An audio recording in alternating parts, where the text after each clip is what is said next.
PSY 409 lesson 40 primary enhancement physical health. पिछले lesson में हमने साइकोलॉजिकल हेल्थ पढ़ा था, इसमें फिजिकल हेल्थ देखते हैं। एक exercise is a common route of attaining a sense of physical conditioning, fitness, stamina. Physical exercise fitness, it gives people greater confidence in their capacities to carry out activities that form their daily routines. A caveat about primary enhancement, इसको छोड़ यहाँ से देखें, second enhancement देखें, making life best possible. ये सब लोगों के हिस्से में नहीं आती, इसमें बंदा अपनी लाइफ सेटिस्फैक्शन के ऑप्टिमल लेवल पर तक जाता है।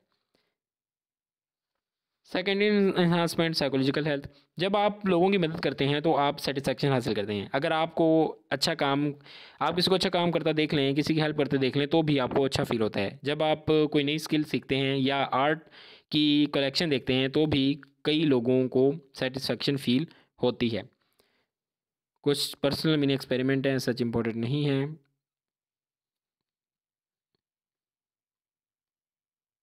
पॉजिटिव स्कूलिंग, पॉजिटिव एनवायरनमेंट के अंदर हम देख रहे हैं पॉजिटिव स्कूलिंग।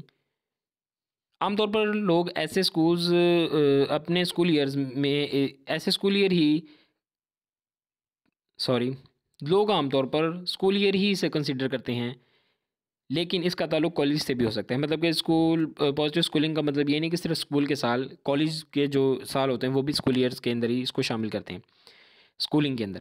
इसमें हम टीचर चाइल्ड रिलेशन की बात करेंगे। ये देखा गया है कि एक अच्छा टीचर अपने स्टूडेंट को बहुत कुछ दे सकता है।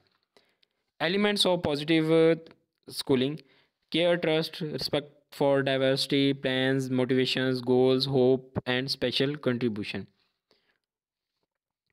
सबसे पहले care given by teacher.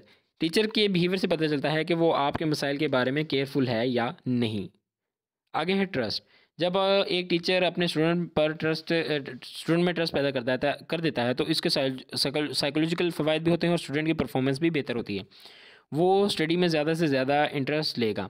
Watson के मुताबिक प्रॉब्लम उन स्टूडेंट्स को होता है जो इनसिक्योर फील करते हैं, जो किसी पर ट्रस्ट नहीं करते हैं। रिस्पेक्ट ऑफ डाइवर्सिटी, डाइवर्सिटी यानी कि लोग मुख्तलिफ एथनिक ग्रुप से ताल्लुक़ रखते हैं। एक क्लास में मुख्तलिफ एथनिक से ताल्लुक़ रखने वाले स्टूडेंट हो सकते हैं, मुख्तलिफ मज़हब से, मुख्तलिफ कल्चर से ताल्लुक़ रखने वाले लोग हो सकते हैं। टीचर को इस बात का ख्याल रखना चाहिए कि उनकी एथनिक ग्रुप को जो है टारगेट ना करें, कास्ट वगैरह को, ब्लैक एंड वाइट, अमीर गरीब का फ़र्क ना रखें। दूसरों के व्यूज़ जो हैं वो, उनका व्यू पॉइंट का ख्याल रखना भी ज़रूरी है।